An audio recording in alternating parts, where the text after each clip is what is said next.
చెట్టు యొక్క ఖజానా. అనగనగా ఒక ఊరిలో హరి, మురళి అనే ఇద్దరు స్నేహితులు ఉండేవారు.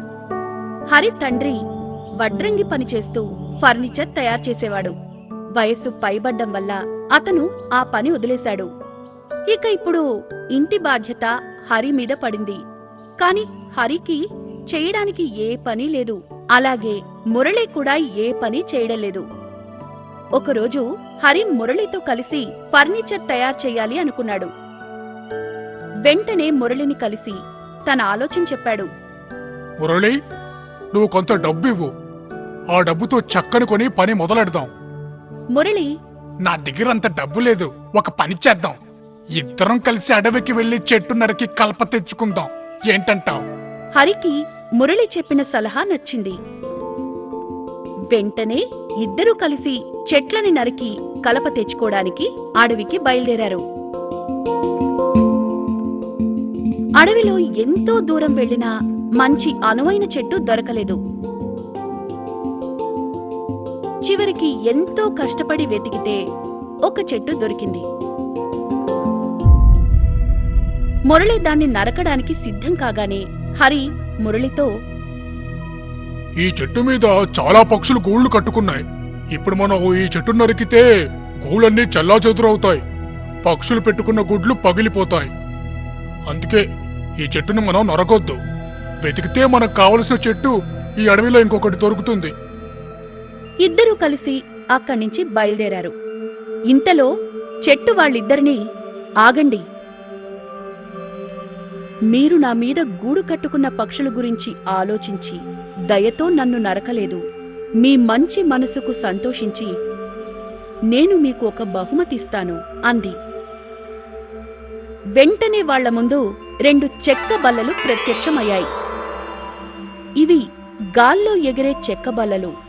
ఈ మాయా చెక్క బల్లలు మిమ్మల్ని ఖజానా దగ్గరికి తీసుకుని వెళ్తాయి. అక్కడ్నుంచి ధనం తీసుకుని తిరిగి ఇక్కడికి రండి. కాని ఒక్కటి గుర్తుపెట్టుకోండి, ఈ బల్లలు ఎక్కువ బరువు మోయలేవు. వెంటనే ఇద్దరూ చెరో బల్లపై కూర్చొని గాల్లో తేలుతూ ప్రయాణమయ్యారు. అలా ఒక నది మీద నుంచి వెళ్తున్నారు. ఇంతలో నదిలో కొట్టుకుపోతున్న ఒక ఆవు హరికి కనిపించింది. వెంటనే హరి దాన్ని రక్షించి తన బల్ల మీద కూర్చోపెట్టాడు. ఇంకా అలా ముందుకు వెళ్తుండగా నదిలో ఒక కుక్క మునిగిపోతూ కనిపించింది. వెంటనే మురళి దాన్ని రక్షించాడు. తన బల్ల మీద కూర్చోపెట్టాడు. అలా వాళ్ళిద్దరూ ఆ బల్లల మీద అడవి మీదుగా ప్రయాణం చేస్తున్నారు. దారిలో వాళ్ళకి జంతువులు, క్రూర మృగాలు కనిపించాయి. అలా వాళ్ళు ప్రయాణం చేసి ఒక కొండ గుహలోకి వెళ్లారు. అందులో కూడా క్రూర మృగాలు, జంతువులు ఉన్నాయి. గుహలో ఇంకొంచెం ముందుకు వెళ్ళాక వాళ్ళు నేరుగా ఖజానా దగ్గర దిగారు. ఇద్దరూ వాళ్ల దగ్గరున్న సంచుల్లో బంగారు కాసులు నింపుకున్నారు. మురళి తన బంగారు సంచిని బల్లమీద పెట్టగానే వెంటనే అది భూమి మీదికి దిగిపోయింది. మురళి ఇలా అనుకున్నాడు, ఓహో, ఈ బల్ల ఎక్కువ బరువు మోయలేదు కదా, అందుకే ఈ కుక్కనిక్కడ వదిలేస్తాను పుసుక్కుమని. లేకపోతే నాకే నష్టం. దీన్ని కాపాడితే నాకేటొస్తుంది అనుకుని కుక్కని బల్ల మీద నుంచి కిందకి దింపేశాడు. బల్ల మీద ఇంకొంచెం ధనం ఎక్కువ పెట్టుకున్నాడు. అలాగే హరికి కూడా జరిగింది.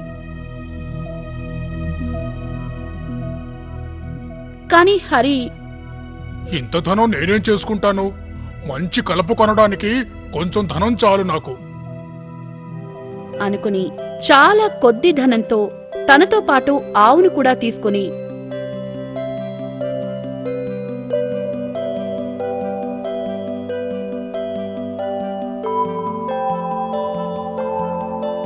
తిరిగి చెట్టు దగ్గరకొచ్చారు. హరి తన మూటని విప్పి చూడగా బంగారంతో నిండుంది. కాని మురళి మూట రాళ్లతో నిండుంది. చెట్టు ఇలా అంది.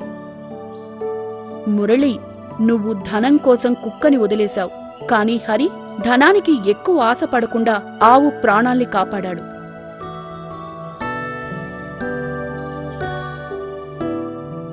అది ఒక మాయా ఖజానా. మనుషుల మనసును బట్టి అది మారుతుంది. మురళి, నీ మనసు రాయిలాంటిది, అందుకే ఖజానా రాళ్లలా మారింది. కాని హరి మనసు బంగారంలాంటిది, అందుకే అతనికి బంగారం దక్కింది. మురళి తను చేసిన తప్పుకి చాలా బాధపడి ఇంకెప్పుడూ ఇలా చెయ్యకూడదని నిర్ణయించుకున్నాడు.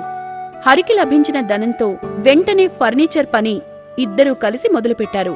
కష్టపడి పనిచేసి సంతోషంగా జీవించసాగారు. పిల్లలు, ఈ కథలో నీతి, అత్యాశ ఎప్పుడూ పనికిరాదు.